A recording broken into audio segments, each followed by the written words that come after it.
second team, if can be made, another doctor and another nurse team, means doctor 1, doctor 2 and nurse 2 should be the team 2 who will be resuscitating the second patient.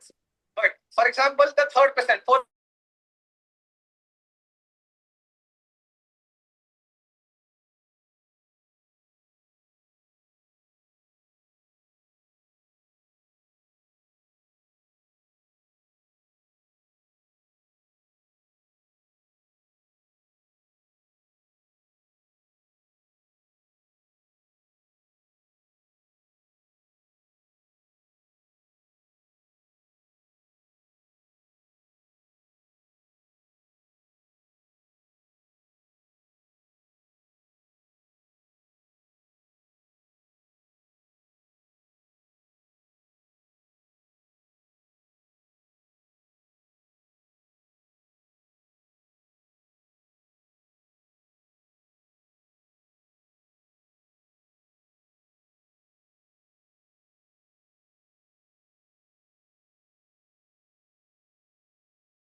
Good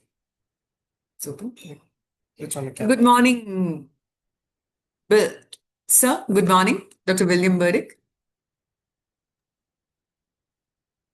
And good morning to you too. Good morning. So we will start at sharp 6:30. So 7 more minutes to go in my watch. So 7 more minutes, sir. Thank you, sir. We will start in another 5 minutes. Okay. I always like to get on a little bit early just to make sure that the connection is working and that everything is technically good. So we're in good shape. Thanks for that. Yeah. Yeah.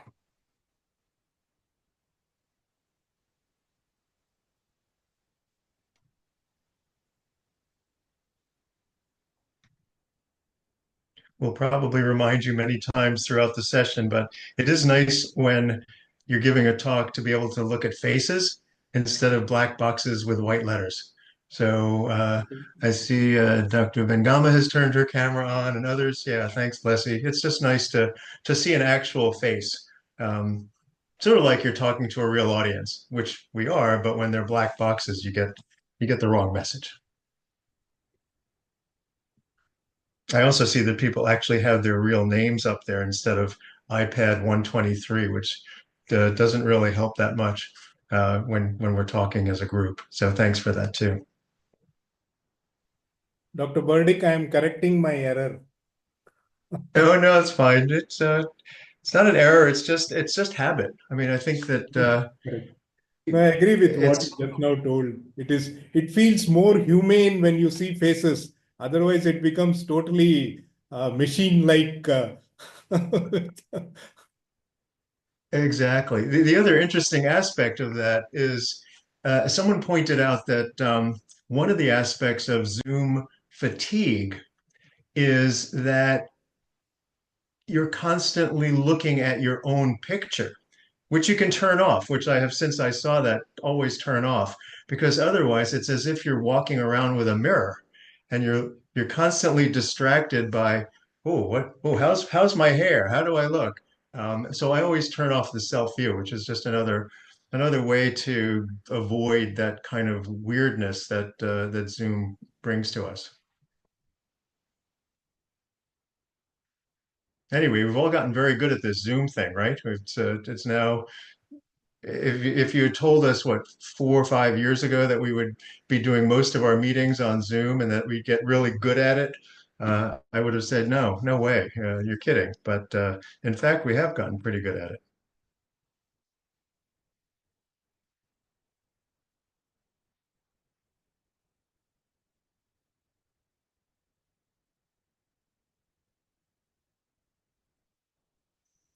But just the fact that Venuta can invite me to give a talk in India, a week ago, it's like, no, I don't have to make airplane reservations. I don't have to check my visa.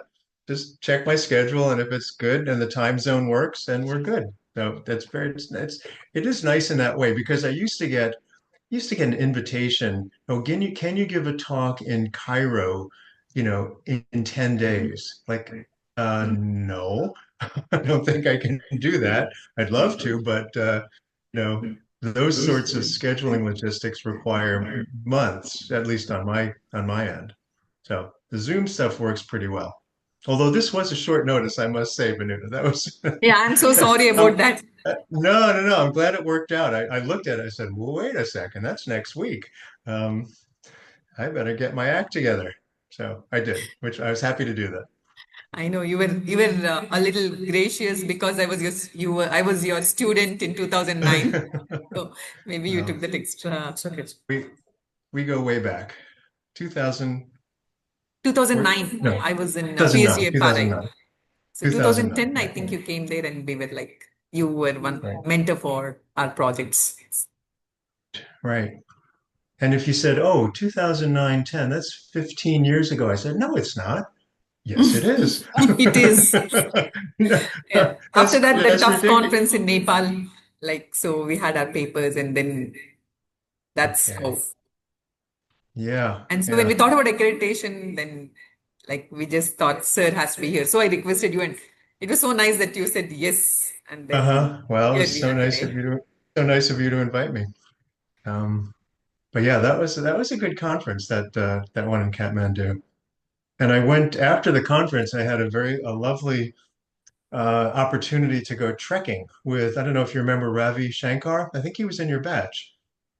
No, maybe not. PSG 2007 It's 2000. or 8. Ravi, do you remember Ravi Shankar?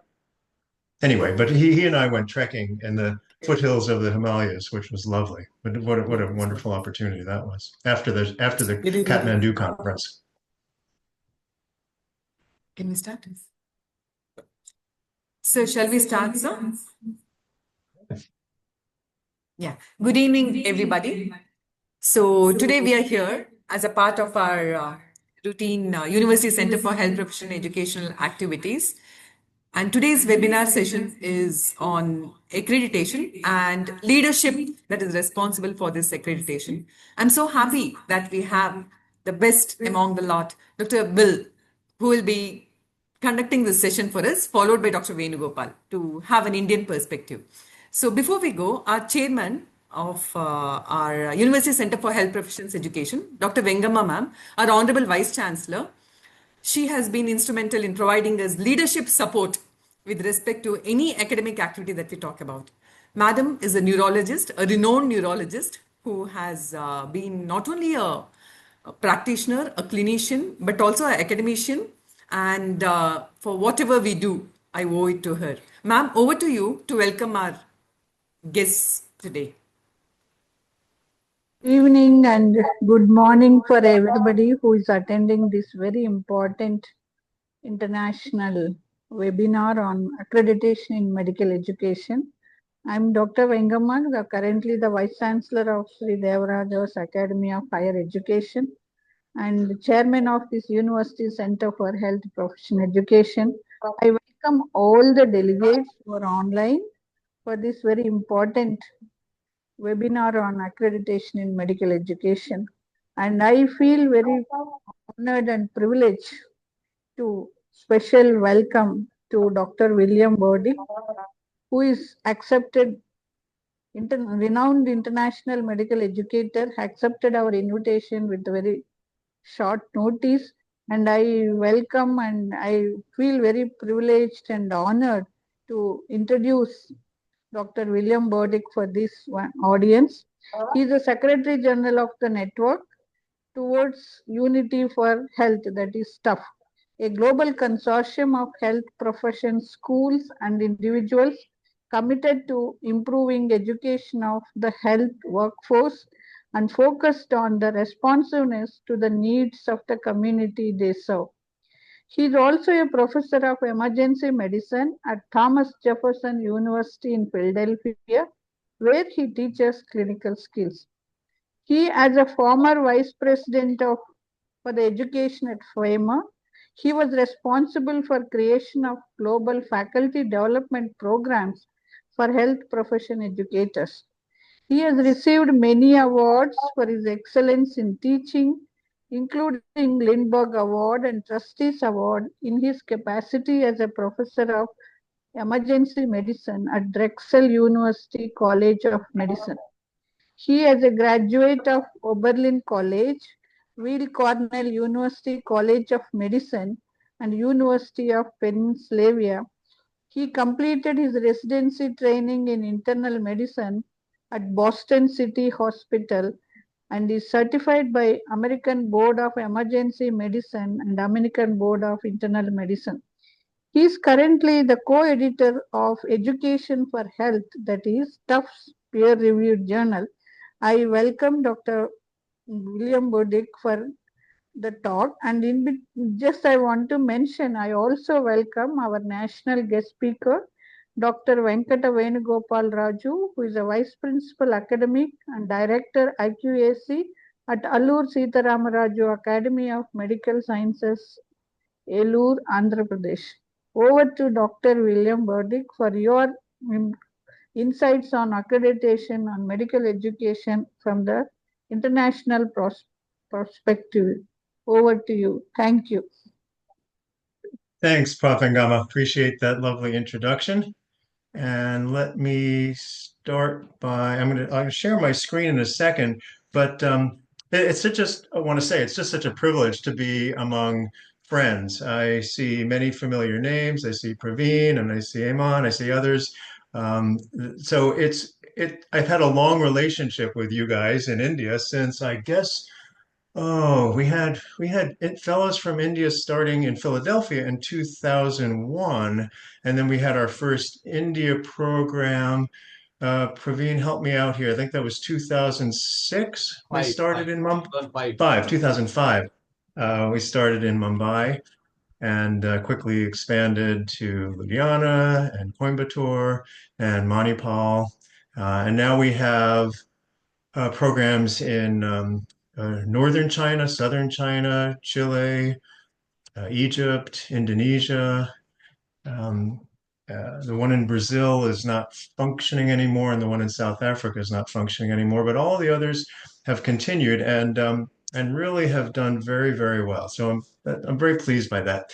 And today I am speaking to you as the Secretary General of the Network Towards Unity for Health, which I think many of you have heard of, but if you haven't, that's an organization that was started by the World Health Organization in the late 1970s as the network of community-oriented medical schools, and then Charles Bolin led a WHO effort on social accountability that was called Towards Unity for Health, and they did a mashup of the two things, and it became the Network Towards Unity for Health.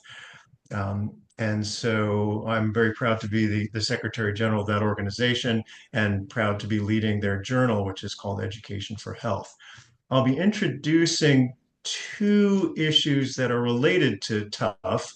One is there's a new concept that we have called Centers of Excellence, where we are trying to push out what we do at headquarters out to regions. So it's, we have a small teams, that's one reason, but also if it's pushed out to regions, as Praveen knows, it's more locally relevant.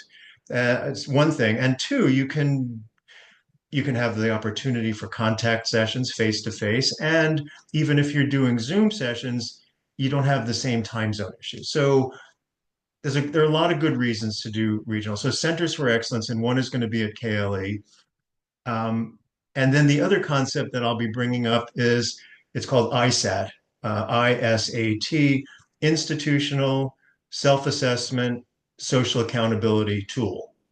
And that's related to our talk today on accreditation. So when Vanuta asked me to talk about accreditation, I thought I would take it to a slightly, I don't know, higher is not quite the right word, but a broader perspective, thinking about what does it take to lead an effort in accreditation. So with that short introduction, let me share my slides. And so I'm calling this Leadership in Organizations, and it's really related to a couple of things. And this is what I'm hoping you'll be able to accomplish by the end of this session.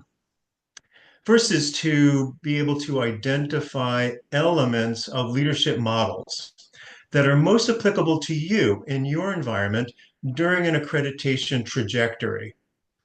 And I use that word trajectory sort of advisedly. It's a long process. It takes a while. Then a little acknowledgement of the processes and values related to accreditation in medical education. And by the way, when I say medical education, you can hear that as health professions education. I'm really talking about all of the different faculties.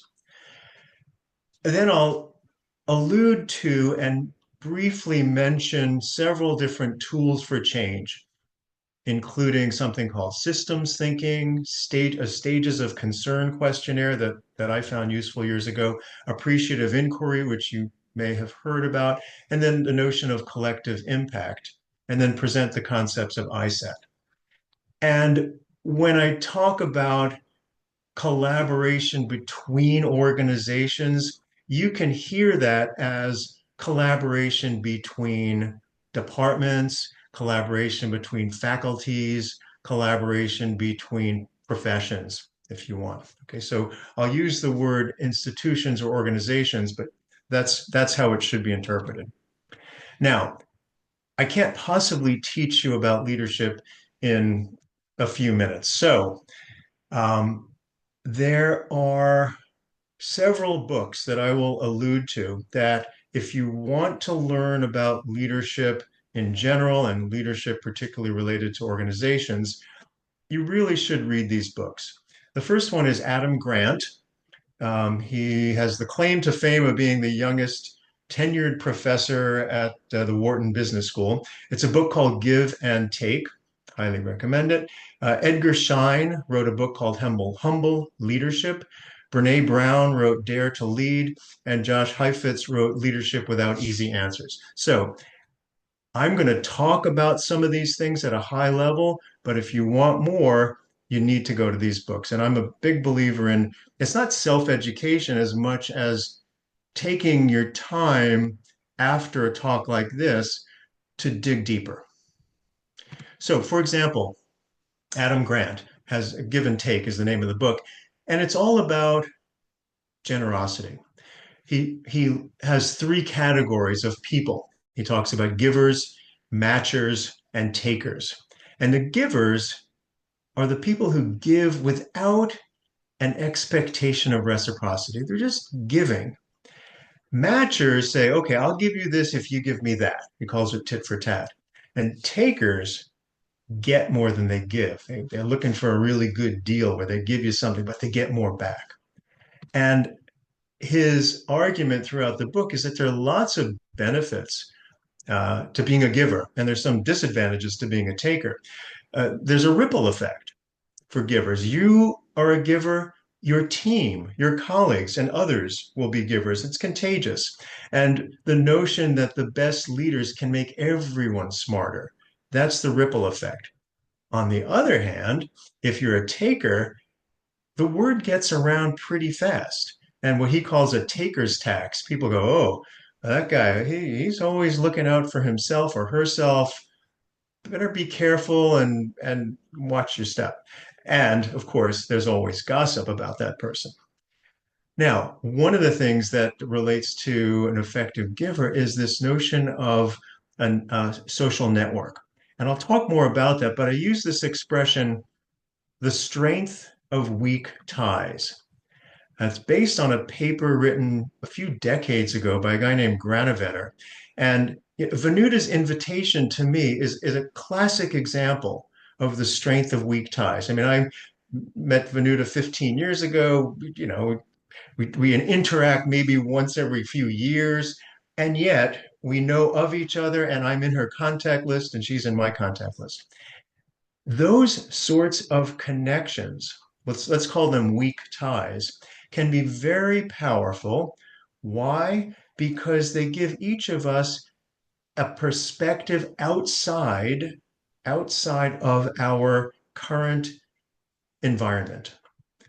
So if you have a very tight connection, a tight social network, and you talk to your buddies about some issue, they're probably going to reflect the same ideas, the same issues, the same perspectives that you have. On the other hand, if you talk to me on the other side of the world about some issue, I'm quite possibly going to have a different perspective and say, well, have you thought about this?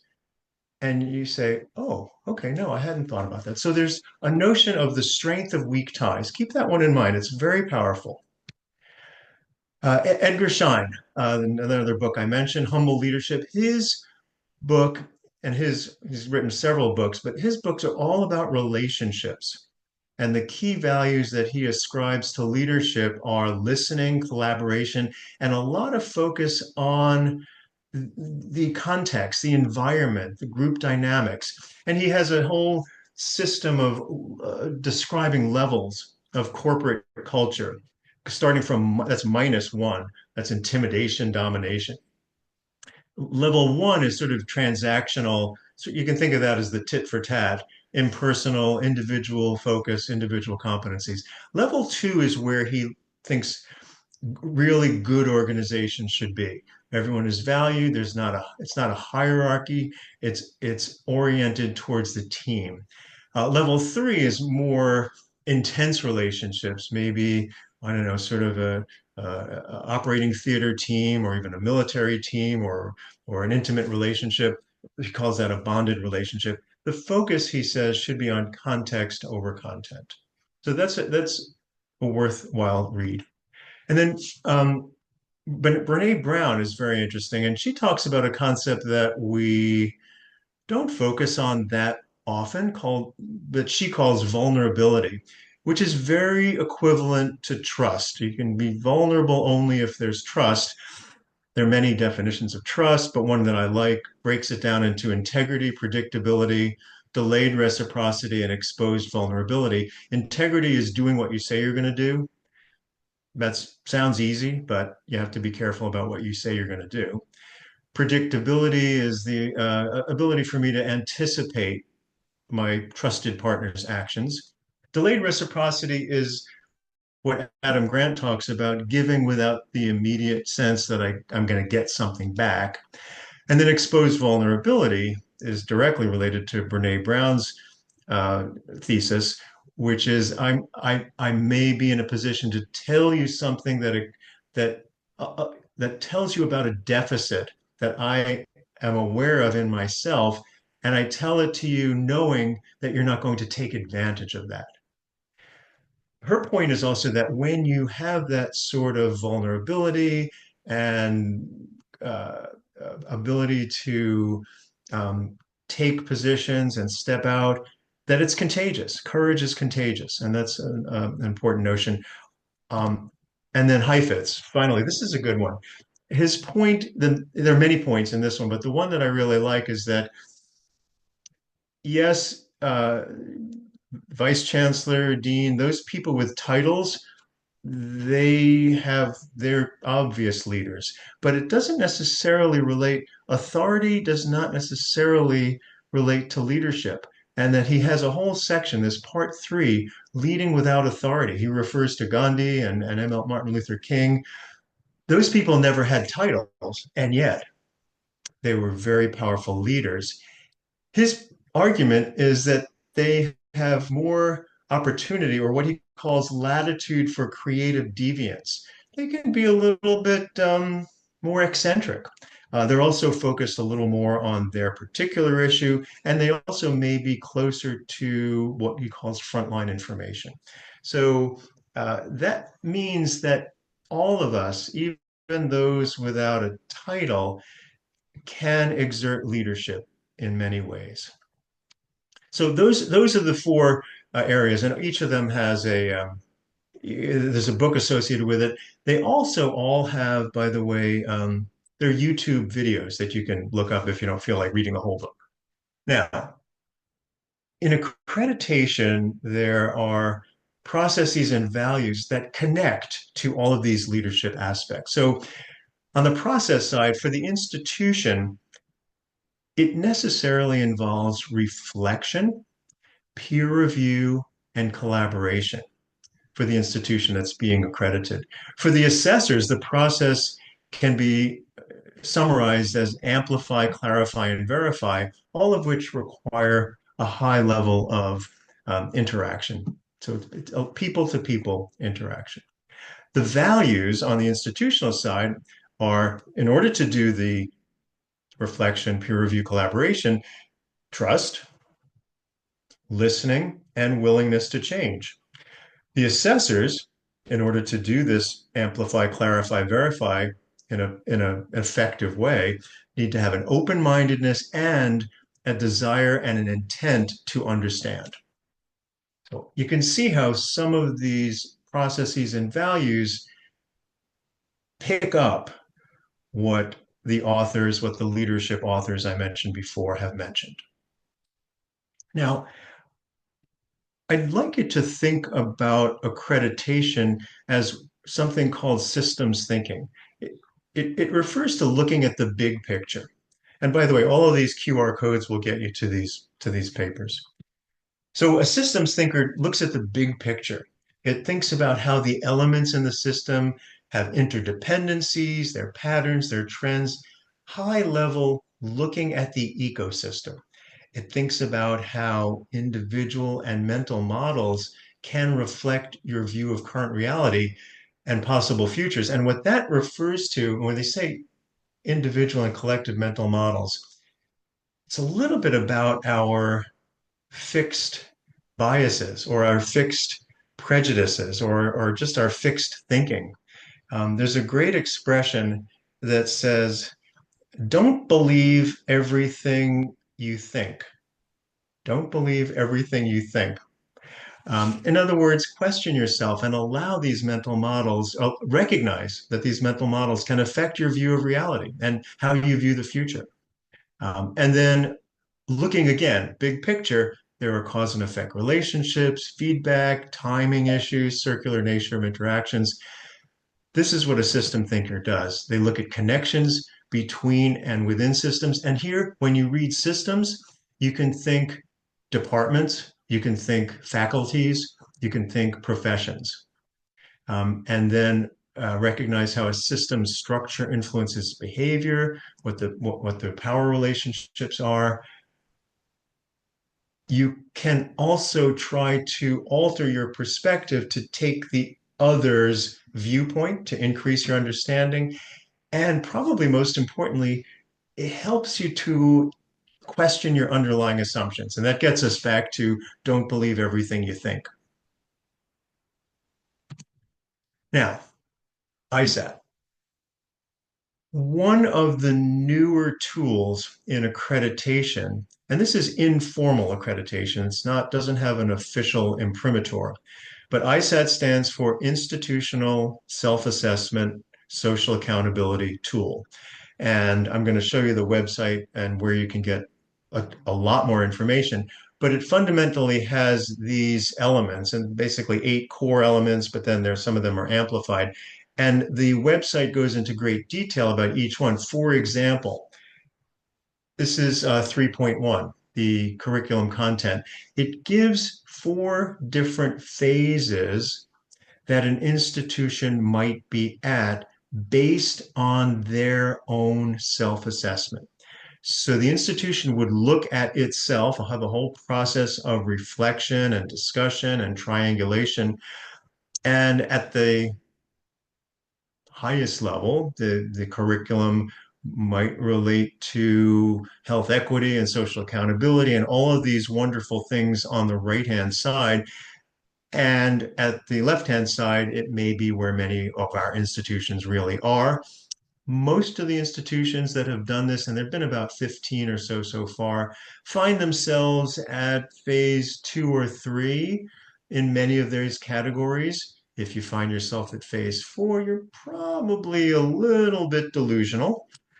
But most institutions that are giving themselves an honest, hard look in the mirror will find themselves at phase 2 or phase 3. And then the idea is to have a plan to how to move towards phase 4. Here's how you can get more information. Certainly you can contact Tough, but Tough has a separate website on ISAT, and that QR code will get you there. The tool, by the way, was developed by the Pan American Health Organization in conjunction with Training for Health Equity, the Network for Training Health Equity. So it's a very interesting tool, and it's not mandatory. It doesn't sort of it's not something if you don't pass it, and it's really meant with the intention to improve. So institutions look at themselves with the intent to improve. Now, that improvement piece implies change. We could talk for days about different tools for change, but there are probably a few things that just to highlight.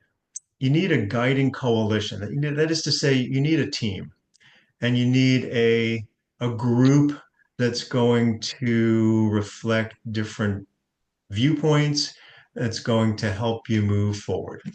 You have to acknowledge that people want to know what's in it for me. You have to recognize that there are self-interests and show people how it can achieve benefit for all. Many of you are familiar with the elevator or the lift talk, where you try to encapsulate in a minute or two the key points, what you see as the problem, what you see as a potential solution, and what you see as the potential role of the person you're talking to. And the example we often give is you're standing in front of the lift and you happen to be standing next to the VC and you have 2 minutes to give your pitch. Be prepared. Understanding who cares about your issue, your problem, your change, you can call it stakeholders. I've mentioned this to some of you before, but guess what? Not everybody's going to be on board with your change. There are always going to be, I don't know, 10% of the people that you will never change. Very much like pistachios, the nut where you can peel it open in most cases, but maybe 5 or 10% of the pistachios you will never open. That's the pistachio concept. Resilience, I'll talk in a moment about that, but no matter how prepared you are, there are going to be setbacks. Remember to celebrate when you do have a success. And then I'm going to introduce you to a questionnaire that helps you understand where your faculty, your students, your administrators, where they are in not their understanding, but how much they care or how much they're invested in your change process. bottom line, though, for all of these things is that you need to have pull. You can't push to make change. You need to listen. You need to have vulnerability. Rodney Gale and Janet Grant have a whole thing on change management where they talk about summarizing periodically. But that pull is the people's manifestation of engagement, commitment, and need. And if there's pull, like, yeah, we really want to do this, you're going to go so much further than if you say, okay, we're going this way, we're going to have to do this, come on. People go, oh, you want me to do that? Part of being a leader is highlighting an opportunity or a crisis, but you can't make that the only reason for moving forward with change. One of the things to consider with this pull, not push, is the notion of appreciative inquiry. Now, appreciative inquiry, again, we could spend days talking about this, but it fundamentally has a phase of discovery where you look for what's working. What is it that, when we're at our best, what do we look like? What gives life to our community? When do we really feel energized? Start there. Start there. And then have a second phase where you say, hey, you know what? If we could do anything, what would it be? What would it look like? And we try to make people be concrete and draw pictures and make models. And then get real, a little more convergent, create an action plan, make some personal commitments, and then have a plan for delivering that design. And the neat thing about appreciative inquiry that I like is that it's really energizing. It makes people feel empowered. It makes people feel enthusiastic because you're relating to sort of parts of the brain that have felt good in the past, and we know that there's a lot of stuff that works, so let's build on that. And that's, I think, one of the best parts about the notion of appreciative inquiry. It's not about saying, oh, everything is fine, let's just, blah, blah, blah. But it's like, we've done well in the past? Where are those elements? And let's build on that. Resilience, again, we could take days talking about resilience, but some of the core issues here are optimism, the ability to try something after you've had a setback while maintaining core values. Self-efficacy means ability plus confidence. That's self-efficacy. So you need ability and you also need a sense of confidence. The other piece that's important is relating to this notion of trying something is don't wait for certainty. You've got a setback and you say, oh, well, let's see, I got to think about alternative plans. Well, that might not work, or that 80% possibility of it working, go for it. And then use your social network. The people that are in your high density, your close network, and your low density network are going to be extremely important for resilience. There's a paper that I wrote years ago related to that. By the way, the other thing that's not mentioned here is that resilience also requires kind of physical health. So getting enough sleep, eating properly, exercising, that's sort of implicit in all of this. Now, I've mentioned some high-level issues. There is a terrific book that I have not yet mentioned that I think is worth either reading, which you could, or if you want, you can look at her YouTube interview. But this is Doris Kearns Goodwin, written a lot of stuff, all focused on American history. And she focuses on 4 presidents, Lincoln, the 2 Roosevelts, and Johnson, and looks at their characteristics through their toughest times and comes up with 5 concepts: humility, empathy, self-reflection, ability to build a team, and resilience. And those are the things that she says carried Abraham Lincoln through, Theodore Roosevelt through, FDR, Franklin Delano Roosevelt through, and Lyndon Johnson through some very tough times. A good book, and she's an excellent writer. Here's another tool to keep in mind. This is a questionnaire. It's free online. Gene Hall, the second author, was the guy that originated this years ago.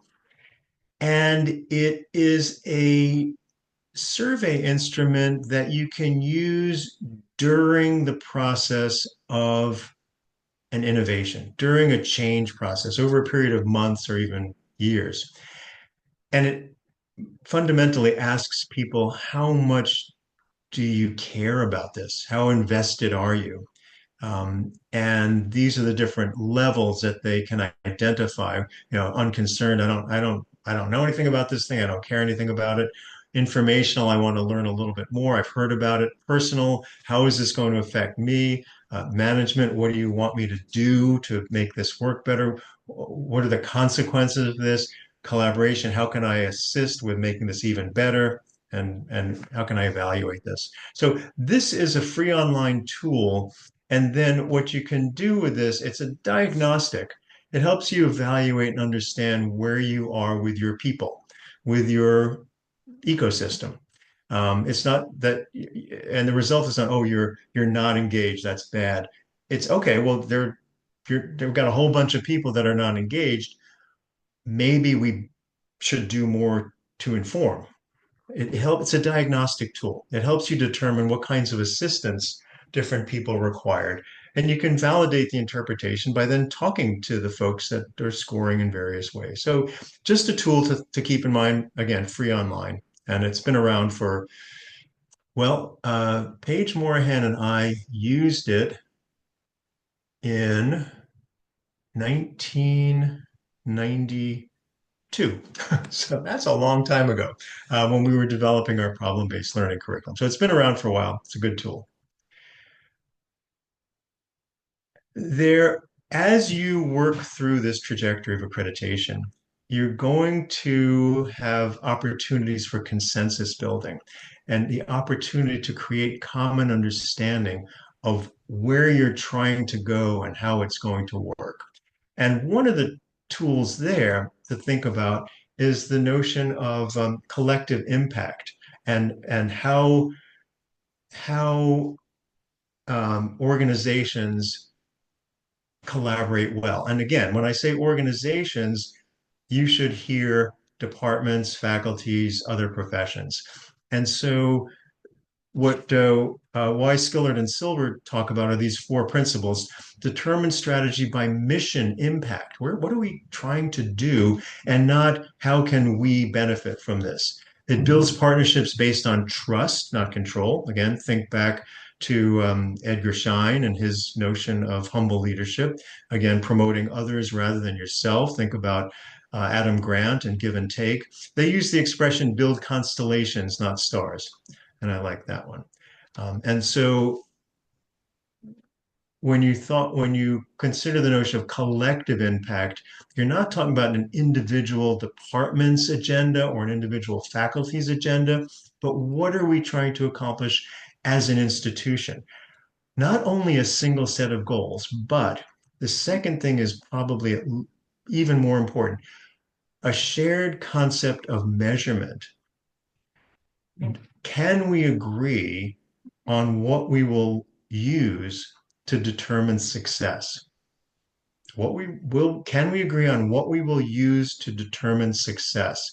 Because otherwise, you might have these goals, but if you've got different metrics, you're not going to ever agree that you've accomplished anything. And then importantly,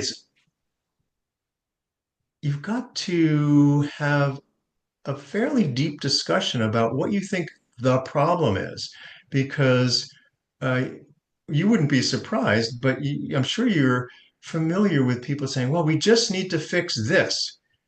And that's the problem. That'll take care. Well, let's have a little more analysis of what the actual problem is. So there's a nice paper on collective impact that's, again, available at that QR code. And then finally, I'd just like to point out that when you're interacting with others in your organization, in your department, in your other faculties, colleagues are people too, and they have personal lives and they have families, kids, parents, and recognizing, number one, that what you're doing with them may not be the most important thing in their life, and that there are other underlying currents that are important that may influence how they interact with you and how they make decisions. So just keep that one in mind. I think it gets overlooked. We talk about when I teach clinical skills, we talk about the patient as a person. So it's not just the disease, but it's understanding the social milieu and the social determinants and all the other elements. Where do they live? Who do they live with? Those things, just as it's important for patients, it's equally important for colleagues. And by the way, it's probably pretty important for our interaction with our students. Just keep that one in mind. So, in summary, we talked a lot about different leadership aspects. I touched the surface. I want you to go and do your homework, do the reading. There's a lot of opportunities there. You might even consider getting a little bit of a book club together and reading something and then discussing it together. But the leadership lessons I talked about was be a giver, Adam Grant's concept, be a listener, that's Edgar Schein's issue, be vulnerable, that was Brene Brown, and you don't need authority to be a leader, that was Heifetz. And then the key leadership traits that Doris Kearns Goodwin emphasized: humility, empathy, self-reflection, ability to build a team, resilience, and then finally some aspects of tools for change. We've touched on appreciative inquiry, talked about the stages of concern questionnaire, and mentioned the notion of collective impact. And I would encourage you to apply these tools as you consider using the institutional self-assessment on social accountability tool for institutional reflection. And with that, I will close, and I thank you very much for your attention, and I'm very happy to hear your comments and questions. Thank you, sir.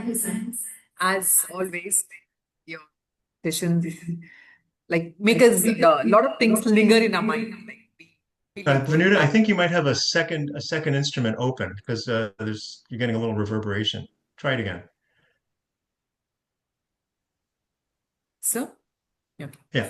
Yeah.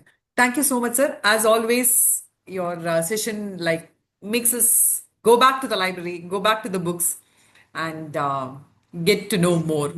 Thank you for arousing that interest. I would ask the participants, if you have a question for Bill, we have next few minutes wherein Bill would interact with us. So could you please raise your hands or unmute and start? I see Iman has a comment. Go ahead, Iman. Assalamu alaikum. Hello from Egypt. Iman from Dagazig University, Faculty of Medicine. It's nice from you, doctor, to share us your resources. It's too generous. It's too generous of you. And a very true and nice concept I have learned today from you. You don't need authority to be a leader. It's a golden fact. A golden fact. Thank you all. You're welcome.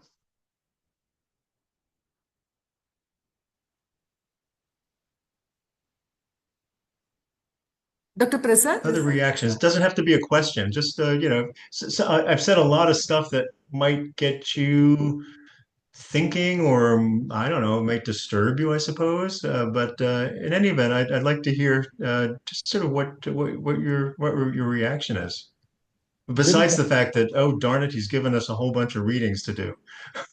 Bill, it was an excellent, informative talk on accreditation, basically focusing on the leadership that is required and how the leadership should create an environment of pull. All those things were basically, if you look at, means it should be from bottom up than top bottom.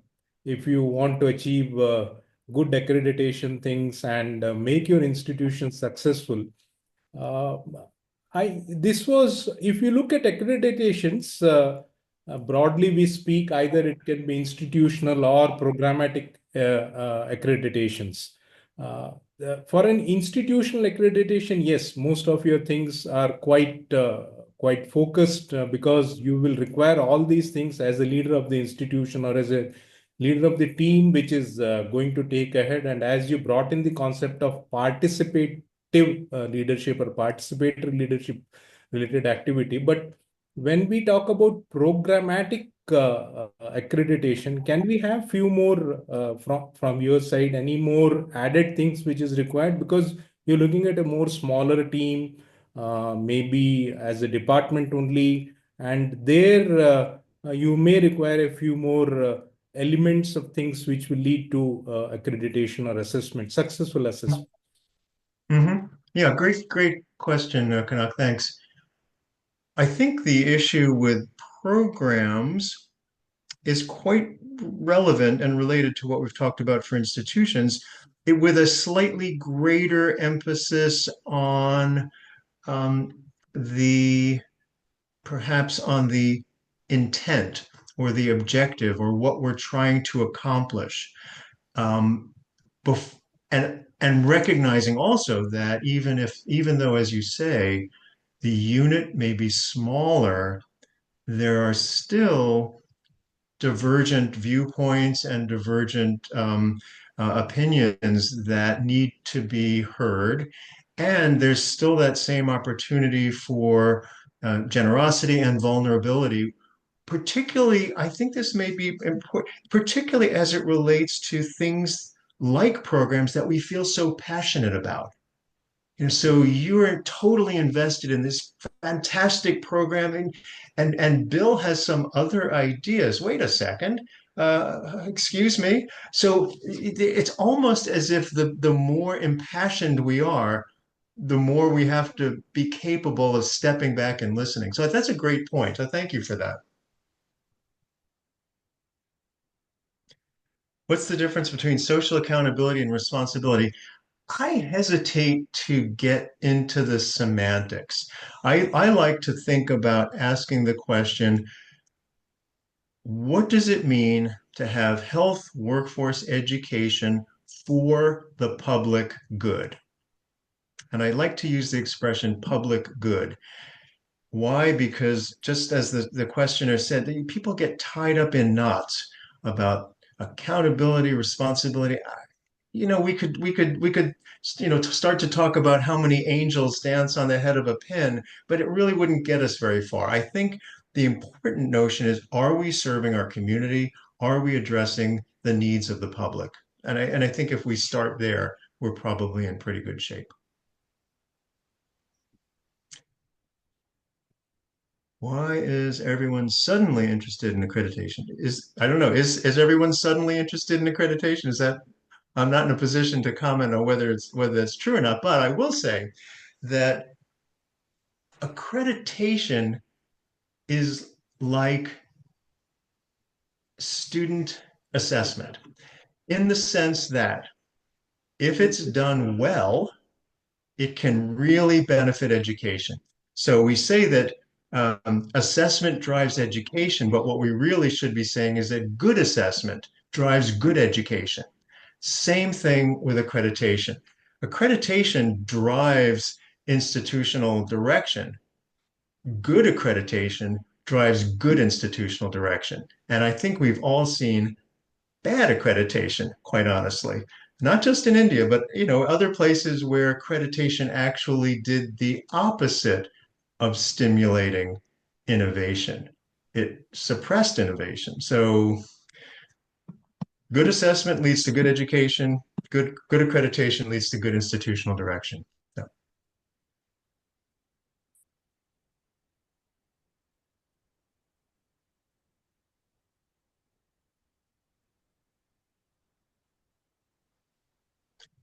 Other thoughts, comments, provocations, queries, instigations, precipitations? There is one question which is wanting you to address on the key items one should focus for a beginner to reach the level of being a professional leader, from novice to expert. I'm sorry, can you rephrase that, Vanut? I missed that. Say it again. Sir, the question is, Dr. Pradeep wants you to list key items one should focus step by step from a beginner or novice to becoming professional leader. Step 1, read all the books that I mentioned. Step two, talk to your colleagues about it. There really is not a prescription here, and there's not a single prescription for everyone. And there is, it's not a, what's the word I'm looking for? It's not like a recipe. It's not like you can, you're gonna make some stew or something and you just add a little of this, add a little of that. It's really related to much deeper concepts. And I was being somewhat facetious when I said, read all these books and discuss them. But the fact is that this is pretty deep stuff. And it almost relates to kind of life in many ways. I don't want to get too spiritual or cosmic here, but I mean, it's not just a recipe. And I think just pick one of the books, just pick one and read it, and you'll see, like, oh, wait a second, it's not just a simple answer. There's a lot of different philosophical elements here. So I hate to sort of push that question back, but there really isn't a step-by-step answer here. I think we can take one more question. So, anybody with something that is really pressing that you want Bill to answer? Only seniors are seen. Oh, how to overcome the myth that only seniors are seen as leaders. That's a good one, Suresh. That is a tough one. And I don't really know the answer to that. I think acting in your group, sort of practicing some of these listening vulnerability concepts that we've talked about, and presenting ideas to the leadership. I mean, what you're saying, it really does matter who our leaders are. All of this collaboration stuff is important, and it also matters who the leaders are. So I don't have an easy answer for you, Suresh. I'm sorry, but yeah. Oh, so the questions are popping up fast and furious here. I see a couple of hands up. Iman, you already had a comment. I see another. Well, maybe. But I Yeah, think go you ahead, Iman, answered. But I think you answered salam alaikum. Suresh's question, Bill, in one of the slides, which said you need not have a title to be a leader. So I think, Suresh, if we can concentrate on that, it sort of provides answer for the one Yeah, question that right. you asked. Good point, Finn. I mean, it's partly about our own mindset. Yeah, I mean, that's exactly right. It's partly about our own mindset. So if we all think that they are the leaders, that induces a certain comatose state. And is like, oh, that's the leader. I can't do anything. Good point, Benuta. I think it's about how we view the system. So there you go. That's your answer, Suresh. Came from Benuta. I'm looking at, so is the ISET framework global? Yes, that's an easy one. We've got countries, institutions all over the world. Commercialization. Oh, be really careful about that. Anytime you've got someone that's trying to make money from a concept, look for the value. I mean, is there value here? Sometimes it's worth, for example, I can imagine having a facilitator that's paid to help facilitate a discussion, but I would be extremely cautious about, oh, I know what you're talking about. So there's some accreditation things that say we'll give you our own sort of special accreditation if you pay us X amount of money. Run, do not walk from that. That's not a good thing. We have Iman raising her hand. I think we'll Oh, take go this ahead. Yeah. question as last. Iman, Okay, sorry. over to you. No, I have an experience in accreditation in my institution. Our students ask us why we seek accreditation. We told them that your reputation, our institution's reputation, you can find the chances outside our Egypt. Your work is appreciated everywhere in the world when your institution is accredited. Mm-hmm. It's a validation. I mean, I think it's an important sense of being accountable to a set of standards that are explicit and transparent. Yeah. Thank you so much, Bill. I think the questions will be endless because I think if we make an attempt at going through the books and then maybe sometime later we can collaborate further for further directions. And thank you so much for My pleasure. And agreeing to be again, a it's part of. great to see some old friends, and keep up the good work, everyone. Take care. I'll say goodbye. I'll sign off now. Thank you so much. Thank you. Thank you. Bye-bye. Bye.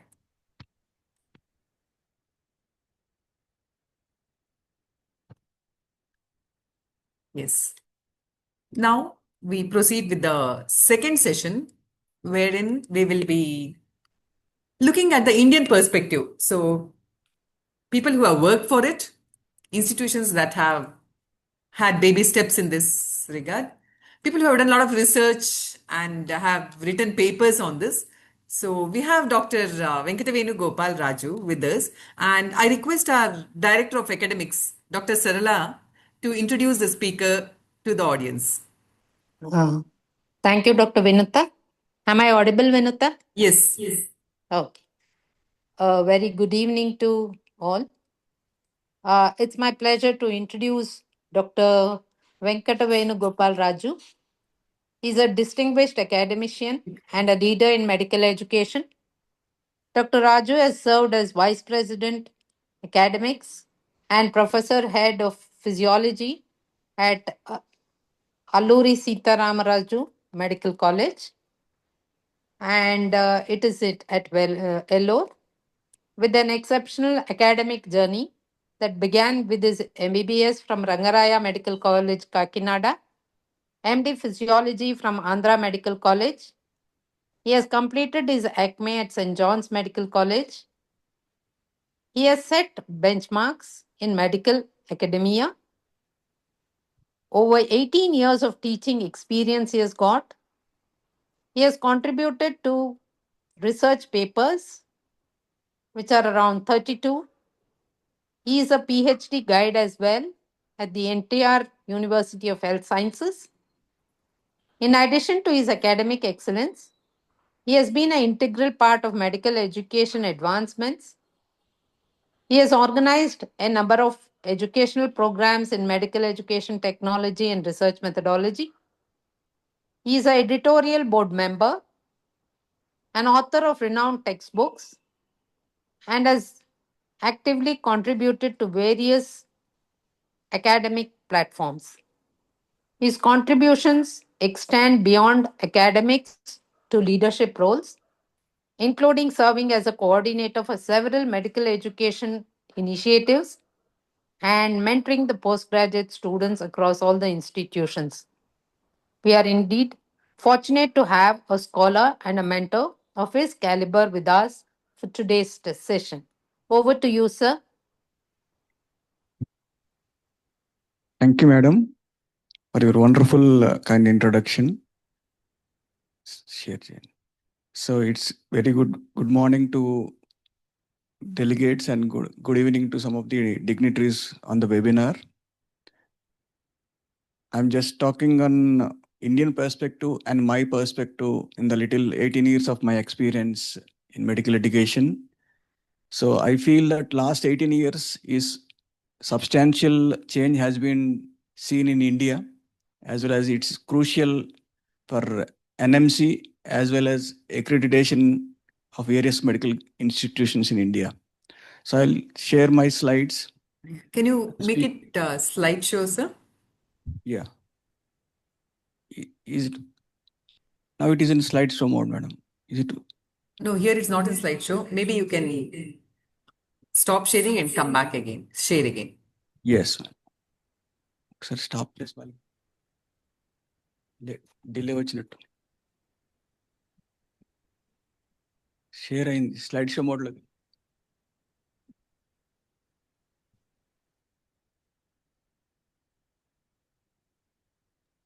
It's okay now. It's okay. Okay, thank you, madam.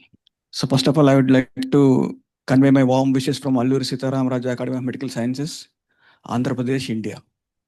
So my perspective is to limit myself on accreditation, medical education in Indian perspective. So to open, I will start with one sentence. Accreditation serves as catalyst for institutional transformation and continuous improvement. As our previous speakers told, accreditation drives institutions as well as education. I'll also agree with that. This is my sentence. Institutional transformation, we need accreditation and we need continuous improvement, so that we need to go with the accreditation and regulatory bodies. Objective of my next 30-minute to 35-minute session is to understand key concepts, principles, and relevance of accreditation in medical education. The second objective is to examine recent development, which include NMC's MARB ranking initiatives, which was given as a draft on May 10th this month. So for the beginners, I'll put one word on accreditation. It's a structured process of evaluating institutions. It is institutional accreditation against established standards that can be NAC, that can be NMC's draft in the next year, that is MARB rating and all, to ensure quality in education and quality in educational delivery. Then why we need? Somebody asked why everybody is crazy about accreditation in the last 15 to 20 years in India. Because accreditation enhances educational quality and credibility for the institute, promotes accountability and continuous improvement, as I said in the previous slide, provides stakeholder and assurance. It can be a student, it can be a faculty member who wants to join a particular institute. It helps a lot. It impacts students' outcomes and institutional reputation. So in the Indian context, we have recently introduced National Educational Policy 2020, which emphasizes the quality-driven and inclusive education for everyone, which includes medical education also. And of course, India is vast, diversified area in the landscape. So it has nearly around 1,000 universities and 40,000 colleges. Out of that, 760 or 750 medical colleges are there in India. Of course, we have the landscape, which is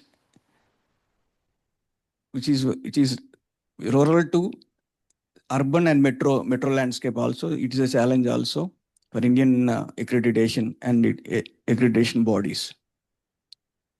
This is my recent article on accreditation and assessment and its impact on quality of higher and medical education in India, a systematic review. So I'll pull out some points from data points from my recent article. So the overall effect size is 0.52 with a 95% confidence intervals. The effect size from 0.41 to 0.64 with a p-value less than 0.01. It implies a medium to large effect of accreditation and its assessment process on the quality of education.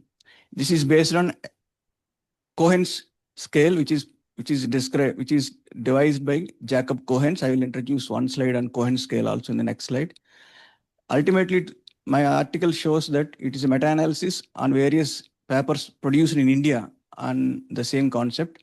So it has a positive impact on institutional quality. This was recently published in Official Journal of Anapoya University, Karnataka. So Cohen's scale, how to interpret? So if the effect size is around 0.2, we can say that it is small effect on the outcome or the quality, that is interpretation. If it is around 0.5, medium effect, and 0.8 is a large effect. Now we'll see some parameters on which my paper has elaborated. So infrastructure effect size is around 0.61, so that medium to large impact is there in the development of the infrastructure in each institute which has gone through the process of assessment and accreditation by NAC or other accreditation bodies in India. So faculty quality around 0.5, I can say 0.47. Then curriculum design, student outcomes, research productivity is also increased in number of papers, as well as quality of the paper has also improved with the accreditation process. Of course, we have a good number of challenges also. We have gaps between expectations and reality. As I said already, the urban and rural landscape, the urban areas are having more access. The medical colleges which are located in metros and cities are having more access for MOEs or collaborative research or collaborating with other disciplines, and engineering and biotechnology is always possible for research, whereas the rural institutes will take a lower note on that.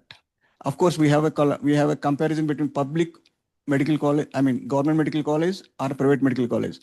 The government medical college, like starting with AIIMS, those institutes are having highest number of funds in terms of allocations as well as from the research funds also, whereas private colleges, they are still striving, as far as Andhra is concerned, still they are channelizing their energy, enthusiasm to get the good number of grants and funds into the research so that they can get good quality accreditation so that the outcomes will be good. So need for capacity building is always there. For the last 10 years, especially from 2015 to 2025, NMC is so aggressive on basic course in medical education or CASP or ACME. The last 10 years is so crucial for NMC in terms of capacity building to overall improvement of medical education. Of course, even then we have limited faculty training slots. For example, if you take advanced course in medical education, the number of faculty members who are interested to pursue it are more when compared to the number of slots available at the nodal centers throughout the country. Because BCME is mandatory for promotions, everybody is somehow getting the slot at the colleges or the regional centers, they're completing it. But they're still struggling for the slots for training at ACME and leadership trainings. If you take up the recent development, that is MARB framework, which is formed recently by the National Medical Commission and released a draft framework for further publication into Gazette. So for the beginners, I will introduce what is MARB. MARB is nothing but Medical Assessment and Rating Framework and Rating Board. It's an autonomous board under National Medical Commission responsible for assessing and rating medical colleges in India. Ultimate goal is to enhance quality of medical education. So this MARB framework, which is given in draft in the recent last week, is focusing on 11 criteria, 78 parameters with a total weightage of 1,000 points. Based on that, the ranking will be given to all the 750 medical colleges in India, so that they are asking the data for the last 2 years. So ultimate assessment will be by the independent third-party evaluation, and it is based on UG curriculum with the recent CBME and GMER regulations 2023. I will read out some key criteria which is included under MARB. Curriculum implementation and capacity building. Of course, NMC has given wonderful curriculum, but it is our role as a faculty and institute in medical education to implement and to see that it is implemented properly with the proper curricular governance. That will create an enthusiasm into capacity building in terms of faculty training, faculty development programs also. Clinical exposure is the second criteria which is included in NMC's MARB. Of course, the training will be assessed appropriately. Teaching and learning environment, academic ambience will be assessed into detail. For example, when compared to NAC, we have recently got accreditation from NAC also. But when compared to NAC, the NMC's MARB draft is higher in terms of the number of criteria as well as into detail. Assessment policies, of course, we have different assessment policies which include NABH for associated hospitals and NABL for lab also. Research and its impact on medical education and the outcomes on the medical students. So this is evolving, and we have to agree that this must take a much more step towards the greater outcomes. Quality assurance systems, we have a little bit of IQAC developed in the recent years in our zone of medical colleges, but still it is in the budding stage. We need to groom IQAC and ME units throughout the country. Feedback from the stakeholders, of course, like NAC, NMC's MARB is also taking feedback from the students, faculty, employers, and alumni also. Let us compare the focus areas of all these accreditation bodies in India. MARB, of course, the recent one is concentrating only on medical colleges based on CBME, National Education Policy 2020, and its alignment with the clinical exposure. NAC and NIRF, as we have done, many of the medical colleges are went through this protocol. It is targeting all the higher educational institutes, which include dental, nursing, technology, engineering, everything is there. Comparison is a bit difficult there. And it is focusing on curriculum, teaching research, innovation, extension activities, and of course, IQAC, how it is maintaining its documentation. NABH, on the other side, it is targeting on only hospitals or teaching hospitals with the patient care, patient safety, and compliance. Whereas World Federation of Medical Education, WFME, which is a global body which is focusing on medical programs and their quality, student support, and governance. One slide on WFME, that is World Federation of Medical Education, is a non-governmental organization focused on enhancing the quality of medical education worldwide. Why we are stressing on this WFME? So because we have some recent connect with that, NMC has got achieved the recognition from WFME that all the medical colleges in India now are recognized as one unit under WFME. I'll show some slides also. So WFME, that is working to promote highest scientific and ethical standards in medical education, which will strive for better healthcare for all in the world. So this is the recent press release by the Government of India. Recent means 2 years back. I'll just show the date. So that this is September 2023. Because of this recognition, which we got through NMC, now all the medical colleges which were recognized by FME for next 10 years. So this recognition allows us to migrate our medical graduates to migrate to practice as well as to pursue higher education in the countries like United States, Canada, Australia, and New Zealand. Some newspaper clippings also on the same news. Then what is our role as a faculty, as institutional leadership and institutional heads?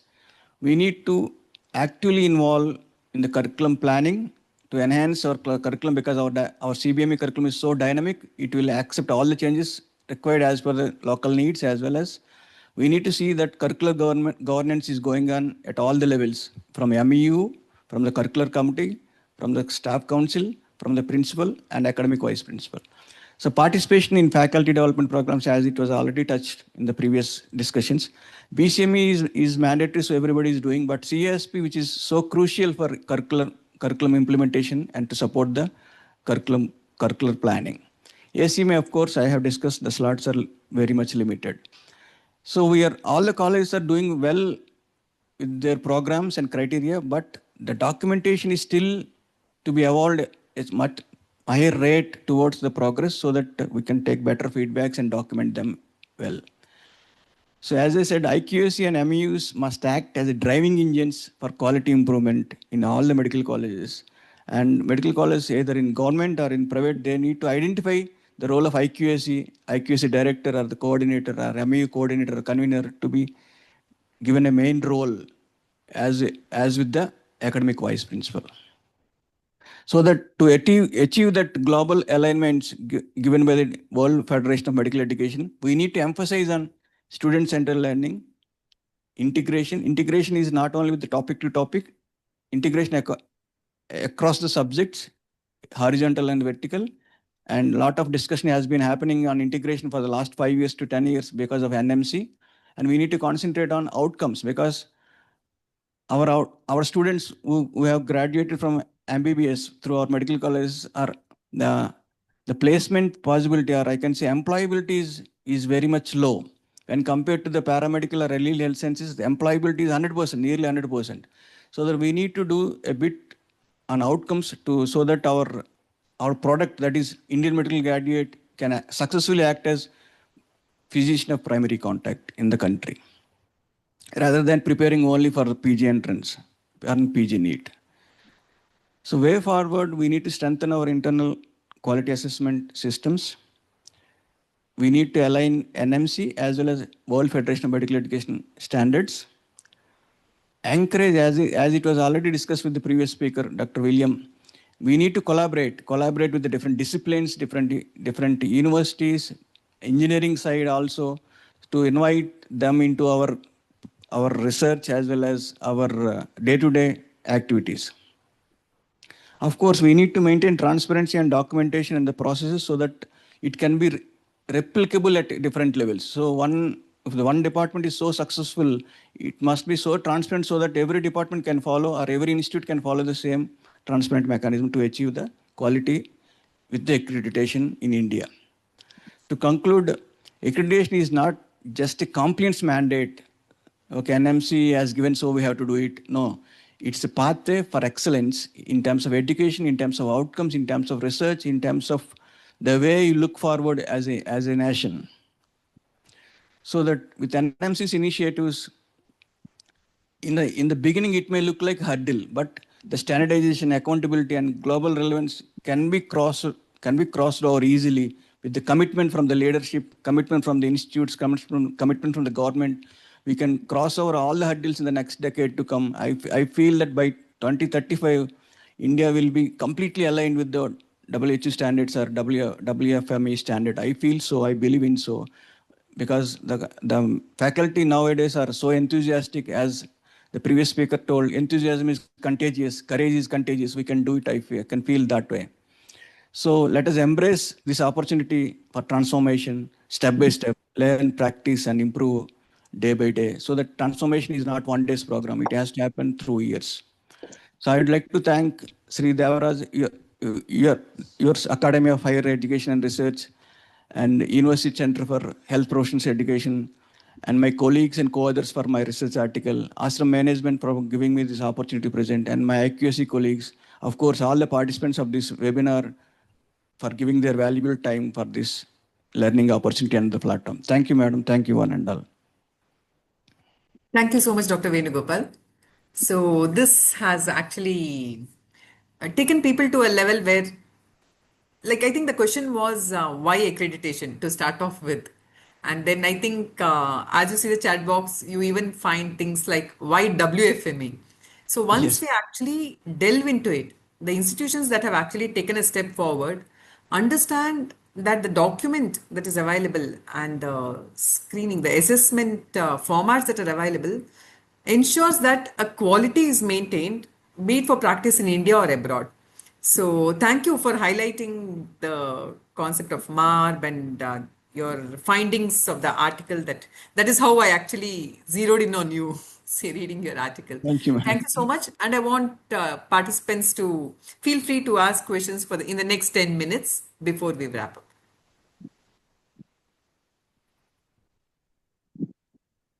Sharing your person. Yes, Dr. Pramila, you can go ahead. Yeah, thank you very much. And it was wonderful webinar. And actually, this MARB was very new insight. And I think it's very good step towards the quality. But there are few observations I think I would like to ask about this MARB, which is one criteria, second clinical exposure, fifth human resource. All is talking about CBME implementation, where there are a lot of documentation of videos and all these things. And some of the rubric score is not very clear.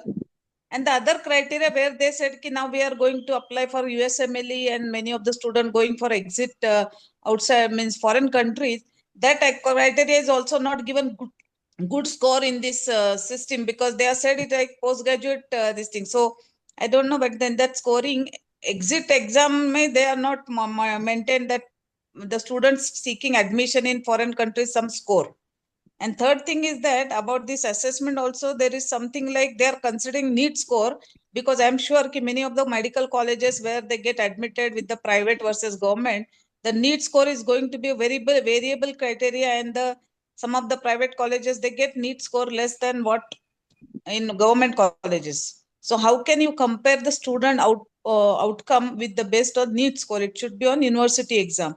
So I think there are some suggestions which we need to put it in the, get some answers on this, sir.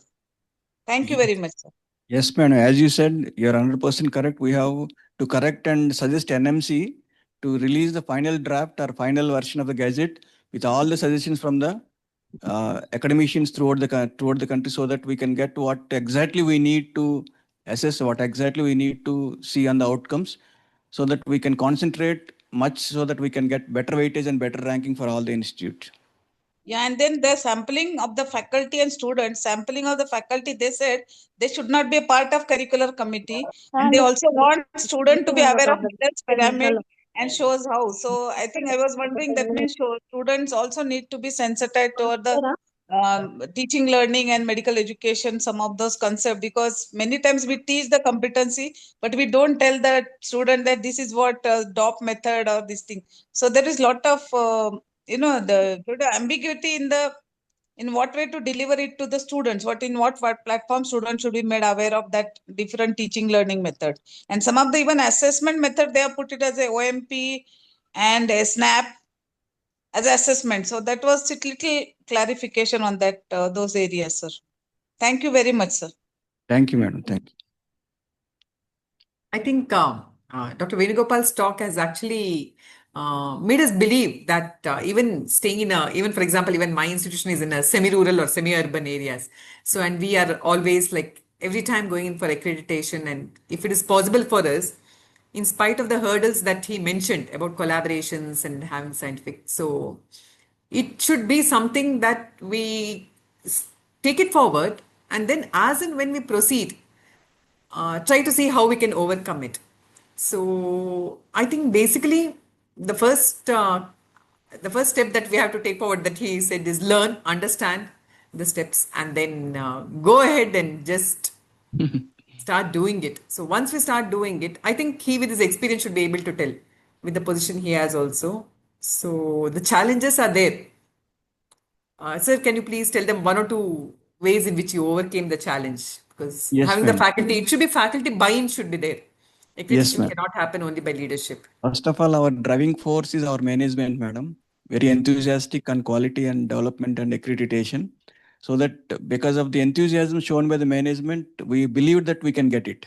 So they have supported IQSC and MEU like anything. They have supported with infrastructure and the clerical staff, or they supported with the conference rooms and whatever IQSC wanted, they have given. In the same way, I strongly believe in my management, who is visionary, as well as my faculty team. For example, team is enthused by our principal sir. Principal sir will convene a meeting every time in the council meetings or staff council meetings. He will give that always a positive note or positive speak, as it was told by our previous speaker, William sir. As a leadership quality, we need to speak positive that we can achieve. So that I believed so high in this institute because of my leadership, my principal sir, my CEO sir, as well as my director madam, who is the owner of this institute. So that if the enthusiasm is there at the higher level as a leadership, we can push and we can groom other leaders at departmental levels and at MEU level also. So that true leader is actually is not developing or developing followers. True leader will groom leaders, as it was given in many of the books. So that we need to develop leadership capacity building so that we can definitely achieve whatever the goal that has been made in front of us by NMC or MARB, whatever the new regulatory board comes into our picture, we can definitely cross the hurdle. But what we need is collaborative work and leadership. Thank you, madam. Yeah. And the pull philosophy that he was talking about. So we're doing We that. need to be so philosophical, madam. Nowadays, scientific protocol, everybody is speaking, but we need philosophy to build teams and encourage people on the positive side. Very true. Very true. So that it doesn't seem like a burden. Yes, It shouldn't be like why. If we can convert it into why not, I think we will Yes, all deliver. Thank you as so far much, Dr. Venugopal. And I am so thankful to all the participants. It has been the end of the day, in spite of that, for your enthusiastic participation, which only inspires us to conduct more such webinars, to invite more such erudite people, and create one brainstorming through which maybe something, some message comes out. And even if few of us are inspired. Yeah. One second, there are some questions before I wrap up. Dr. Venugopal, if you could answer these questions. Definitely, The madam. last 2 minutes. Okay. There should be a separate non-teaching team that can be defined in the guideline and be a part of it. And also a software for such documentation to ease the burden. So your thoughts on that? So documentation we have to take the help of non-teaching team, madam. We need to have good number of secretarial help that is required as per the heavy documentation for NAC or MARB. We need so much. We have identified in our institute already. We made a team for MARB also. We are identifying leaders from MU as well as IQSC. We have selected around 5 to 6 clerical staff also who has some knowledge on this NAC criteria so that we can move ahead. Ultimately, our motivation speaks a lot, madam. Rather than simple logistics will be taken care by the leadership. And the intrinsic motivation, I think, is Yes, madam. where it all starts and where it all ends. Thank you, Dr. Venugopal. Thank you so much. I thank our Honorable Vice Chancellor, Dr. Vengamma ma'am, for having been with us throughout these sessions. And from her is where we learn the leadership skills. Thank you, participants, for such brainstorming that happened. And I thank everybody. Thank you so much. Thank you, madam, for your recognition on my paper and my role and inviting me for this webinar. Thank you very much for this invitation. Thank you, Dr. I also Raju. thank our, I think Dr. Pradeep sir is here. So he was one of the pillars for this UCHP. I thank you, sir, for encouraging us by participating. Over to you, Dr. Vengamma ma'am. The session was really eye-opening. Lot of things. Being a leader, I have learned lot of things by the both speakers. And I think all of us have enjoyed your insights into leadership qualities, how we can make the institutional goal. And some of this, like mentioned, the top of what you give and take, that I think that I liked it. I think all the leaders should follow that. I think then only it will become good. I really thank both speakers for your wonderful deliberations. Thank you for all the audience. Thank you, madam. Yeah, we call it a day now. Thank you so much. Good night.